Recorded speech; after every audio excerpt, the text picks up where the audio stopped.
So picture this. It's 9 p.m. You finish the client deliverable at 6, and it was good, really good actually. But you're back at your desk at 8, tweaking the formatting because it could be better. You tell yourself just 5 more minutes, but you know damn well it's going to be an hour, if not more. Here's my question. When did you decide that the 6 p.m. version wasn't enough? And more importantly, based on what? If you just had that uncomfortable, oh shit, I think she's talking about me moment, welcome. Pour yourself something, get comfortable, because we're about to talk about something that plagues damn near every entrepreneur with ADHD I work with. You have no idea how much enough is. I'm Diane Wingert, and this is ADHD-ish.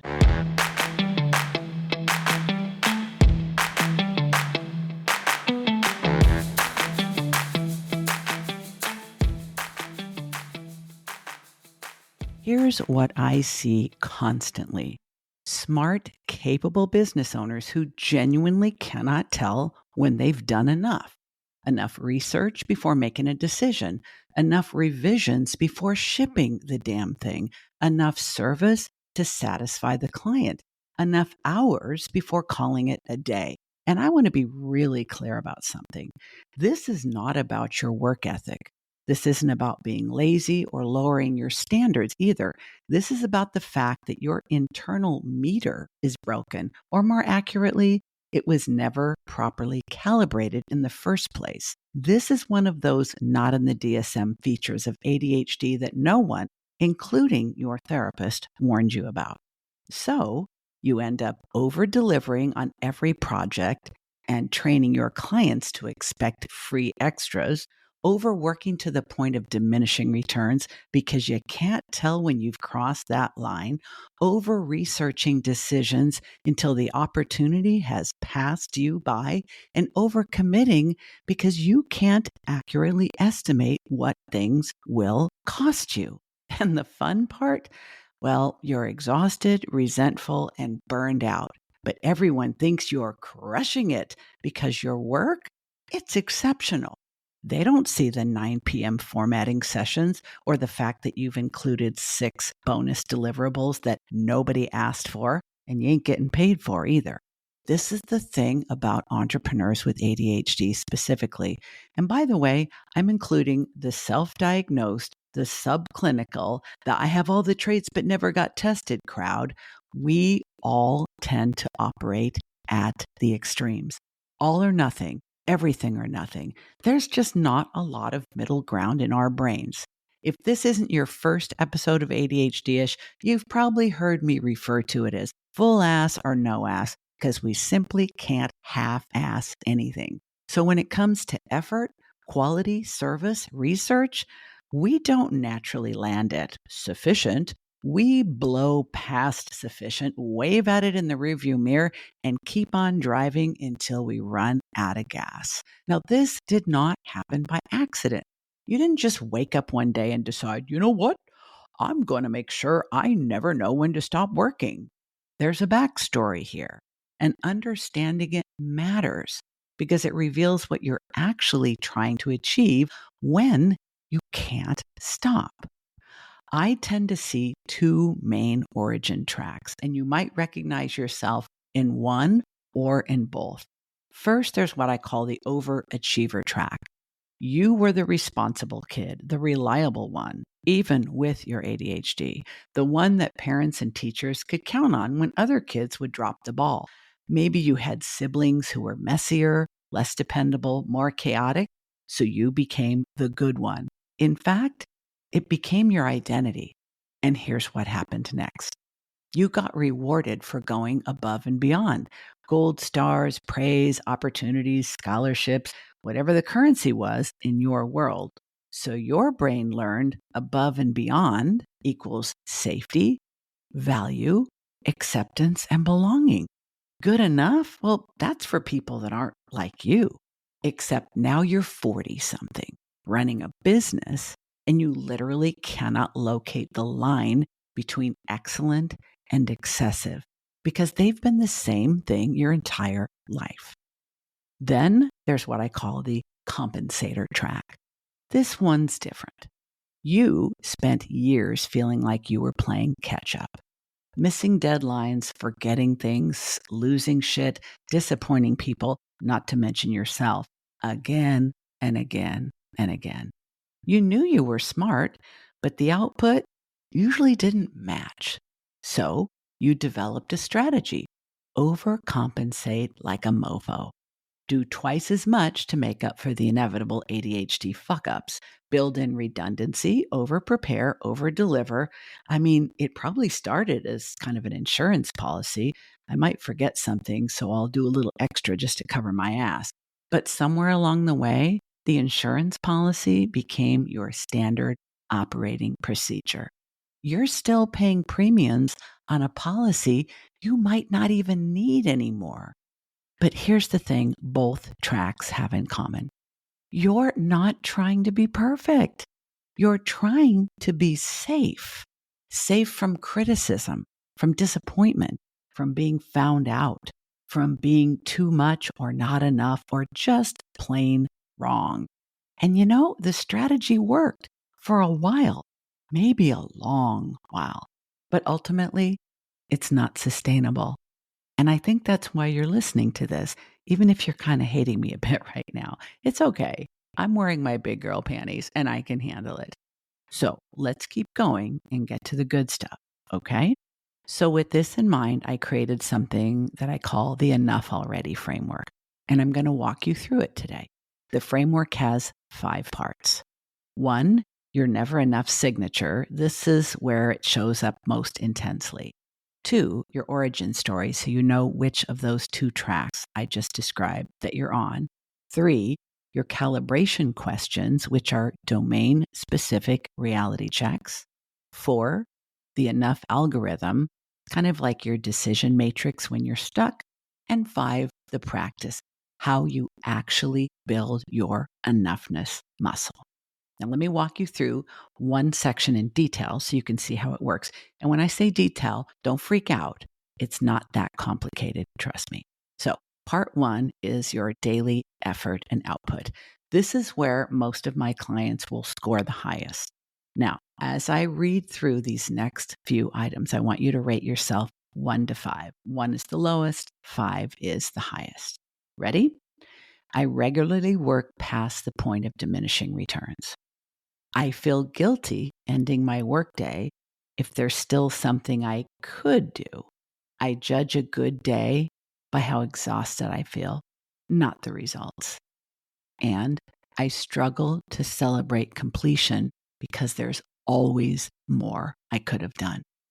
If you scored 4s and 5s on most of these, yeah, this is your primary pattern. Now, here's where it gets practical. When you're in that moment, let's say it's 6 p.m., the work is good, but you're thinking about tweaking it. You need calibration questions. Here are a few I recommend. What would I need to accomplish today to consider what I'm doing a professional success? And I want you to name 1 to 3 specific outcomes. Did you hit them? At what point am I refining versus actually improving? Is the client going to even notice the difference? I call this one fluffing the pillows because it's something I'm in the habit of doing, but nobody but me notices or cares.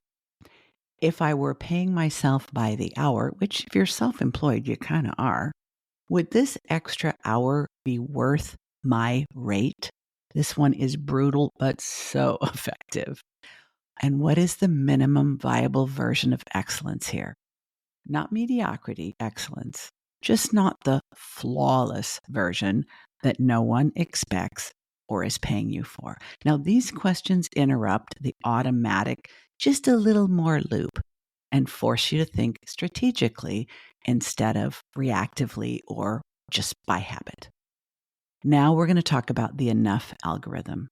It's my favorite part of the framework because it's kind of a decision tree for when you're stuck in the, well, shouldn't I just keep going spiral?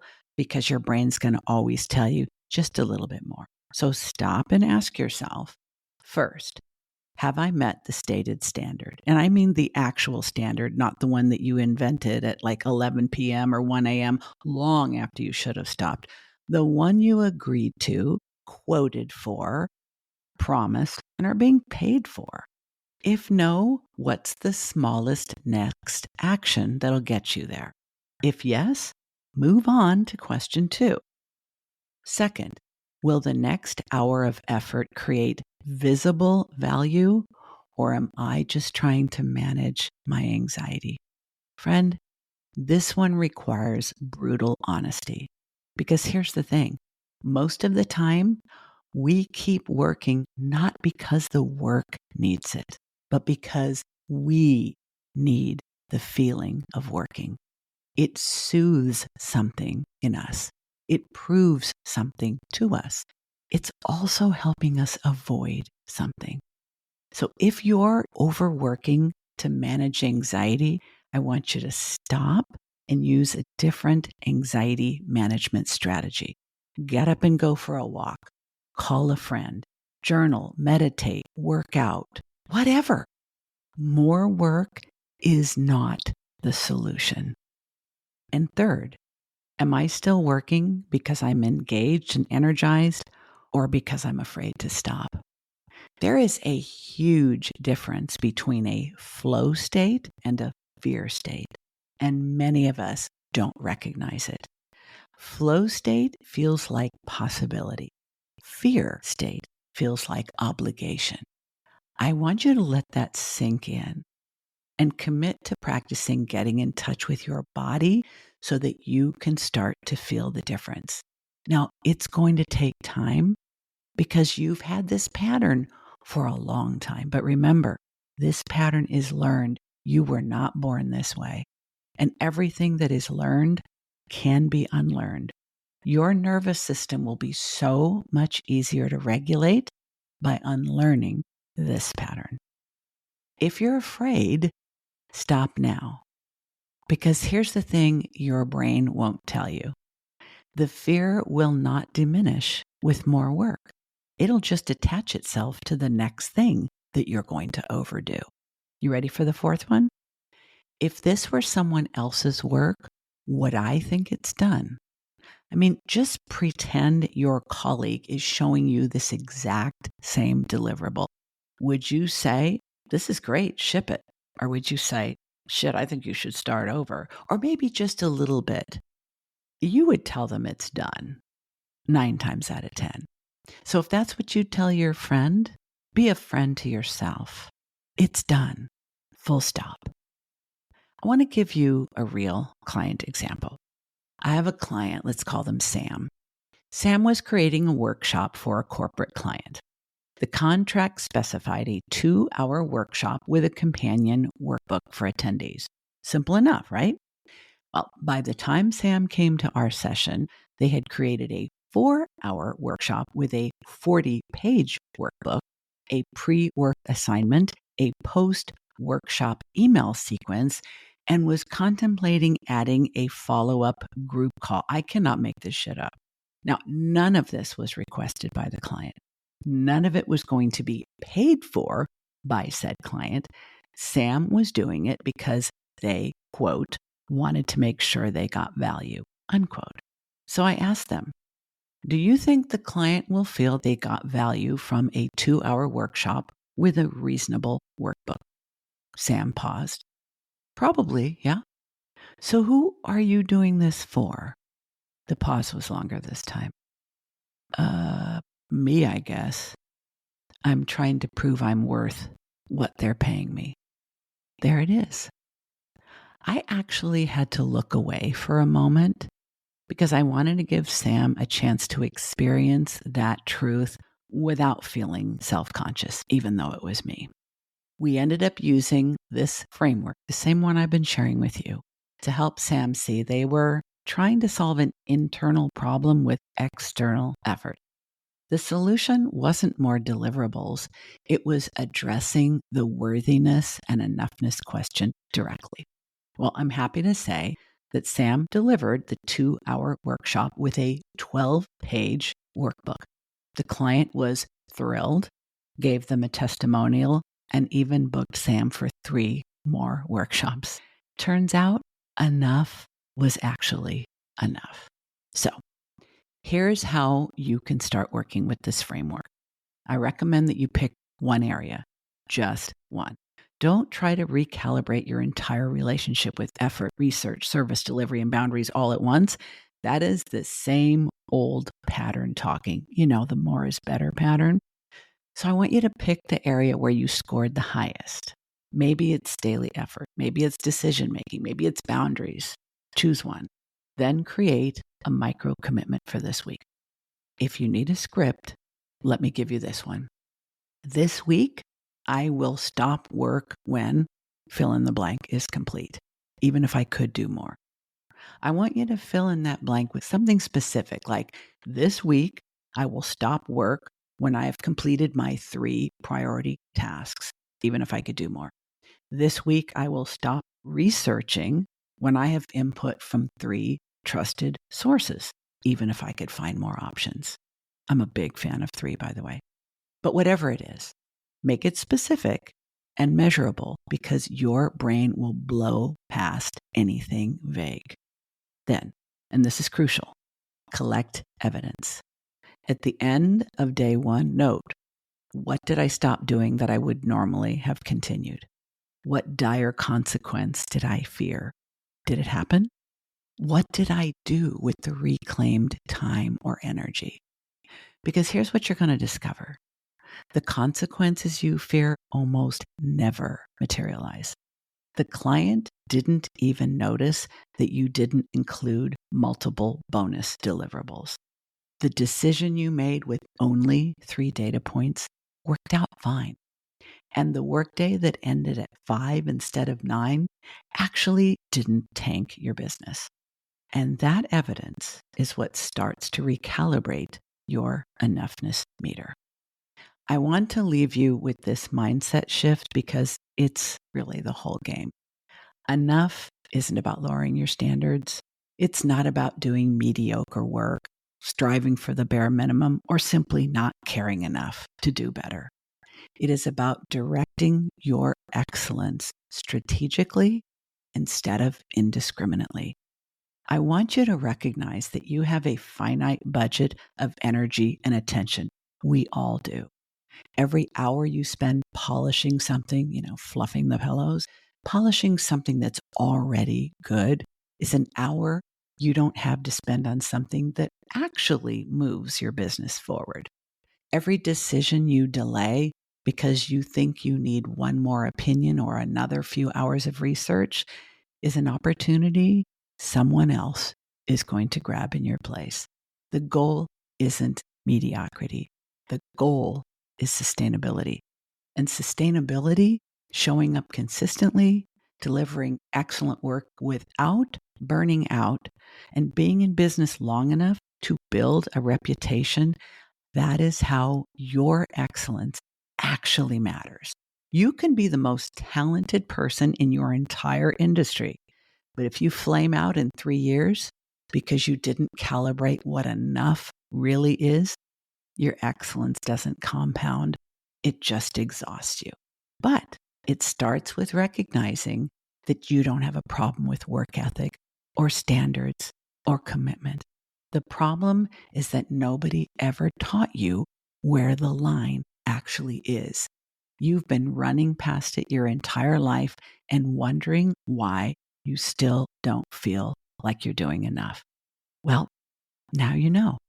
And like everything else, when it comes to our ADHD, knowing is actually half the battle.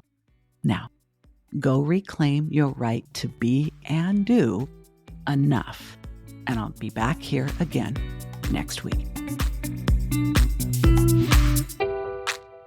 Pick your one area, set your micro commitment, collect your evidence, and then, and this is the fun part, at least for me, email me and tell me what happened when you stopped at enough.